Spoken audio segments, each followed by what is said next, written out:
Halo teman-teman, selamat datang di dalam channelku. Hari ini aku akan membuat alur cerita Sword Fallout. Nah, jadi Sword Fallout ini adalah fan-made version dari series Thomas and Friends. Nah, jadinya tanpa berlama-lama lagi, langsung saja kita mulai ke dalam videonya. Episode 1. Juli 4, 2022. Seseorang pria yang bernama Charlie Sen mulai bercerita.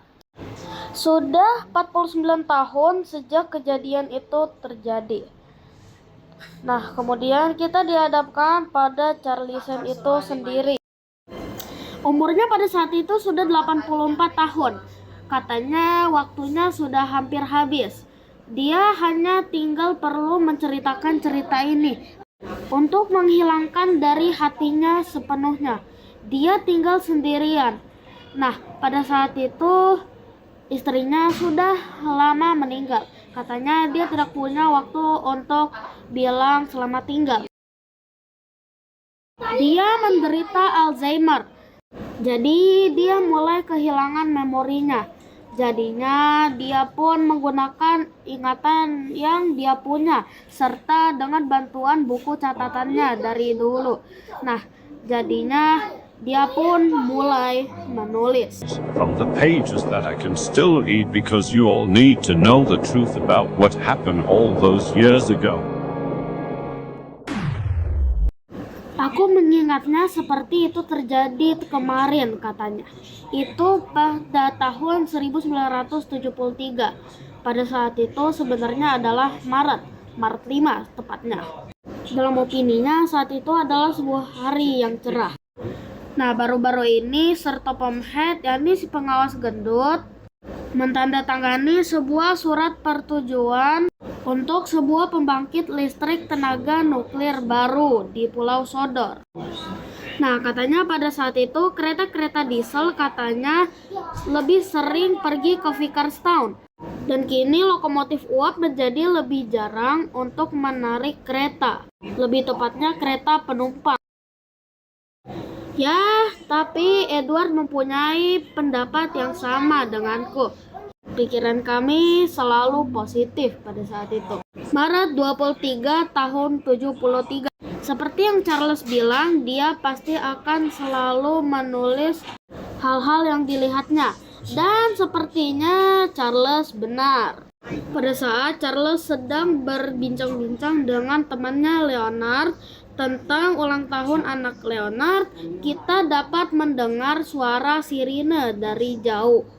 Awalnya kami ketakutan, tapi kita beruntung karena Edward harus mengambil beberapa gerbong di Knapford.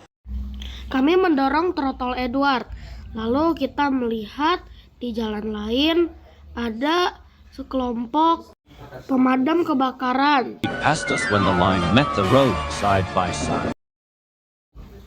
Pada saat itu mungkin sirenanya datang dari power plant-nya. Astaga, katanya, aku berharap kalau masalahnya bisa cepat selesai. The sirens were coming from the power plant. Jesus, I hope that plant is torn down as soon as possible. Malam itu, aku menyalakan televisi. Dan ternyata isinya hanyalah sebuah peringatan. Mungkin saja ada kejadian yang nantinya akan terjadi.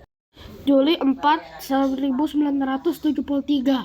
2:28 siang.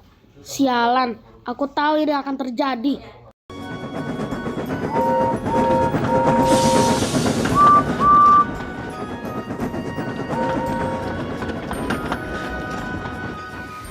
Kami sedang sabar menunggu di stasiun Wellsworth untuk sisa penumpang untuk menaiki gerbong. At Wellsworth for the rest of our passengers to board the train. Meanwhile, unknown.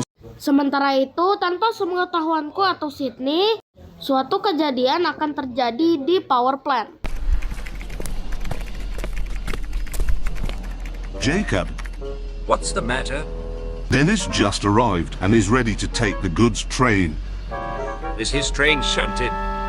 Yes, Duck shunted it about an hour ago. He's long gone by now. Good. Also, what time is it? Oh, it's 2:33. Thanks. I can't wait to get out of this dump.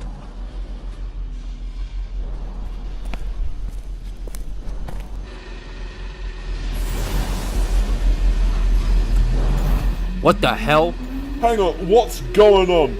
No time to explain. Sound the alarm! I'm on it.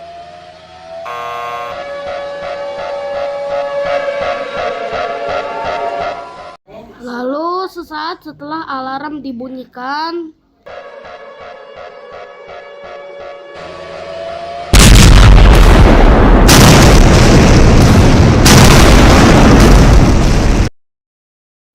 ya, terjadi sebuah ledakan di power plant.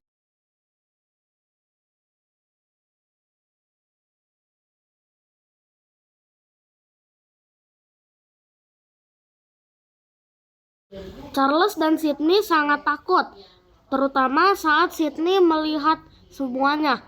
Sebuah ledakan terjadi. Dia sangat-sangat kaget. Sydney langsung balik ke lokomotif, dan penumpang mengosongkan platform lebih cepat daripada yang pernah mereka lihat sebelumnya.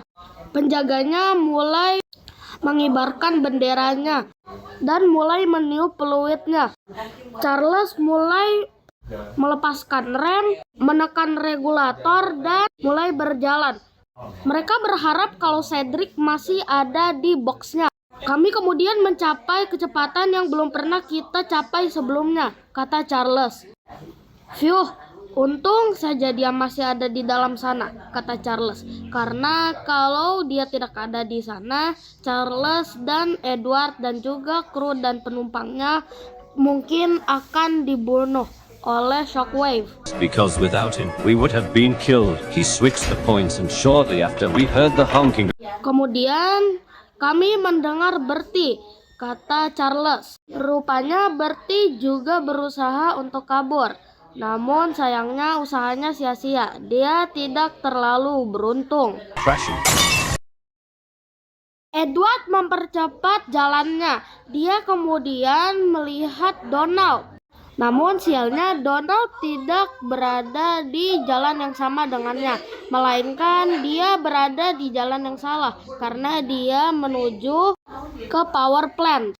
Edward berteriak kepada Donald untuk mundur ke belakang, namun semuanya sudah terlambat. Yelled for him to reverse, but it was too late. Nantinya kita mengetahui kalau Donald, William, Colin tidak bisa selamat. Kami terus menyemangati Edward agar kami bisa melarikan diri bersama Edward. Dengan uap keluar dari valve-nya, kami pun melewati crossbuy. Namun akhirnya shockwave-nya mengenai kami dan astaga, katanya, itu sangat kuat. Kaca-kaca di gerbong mulai pecah dan salah satu pony truknya Edward mulai tergelincir dan anjlok. Namun itu tidak akan pernah menghentikan kami.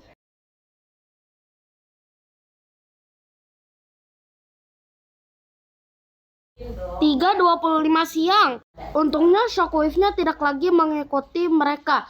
Edward dan krunya serta beberapa penumpangnya pun mulai beristirahat di sebuah carriage shed untuk menenangkan pikiran kami. 6:12 sore. Setelah 3 jam mereka beristirahat di carriage shed, mereka pun kemudian meneruskan perjalanan menuju tujuan akhir mereka, ke Knapford. Kami pun kemudian mendengar radio dan katanya seluruh kota Brandon terkena ledakan. Jumlah kematiannya tidak ada yang tahu. Aku berharap kalau Leonard bisa keluar dari sana. Namun itu adalah sebuah kesempatan yang hampir tidak bisa didapatkan. Epilog. Terima kasih teman-temanku sekalian yang sudah menonton video ini. Jangan lupa untuk like, comment, share, dan subscribe. Dan oh ya, aku menggunakan versi yang epic. Makanya ada versi di mana Charles Sam-nya sudah tua. Jadi tunggu terus untuk part keduanya. Jangan lupa untuk like, comment, share, dan subscribe. Dan dadah!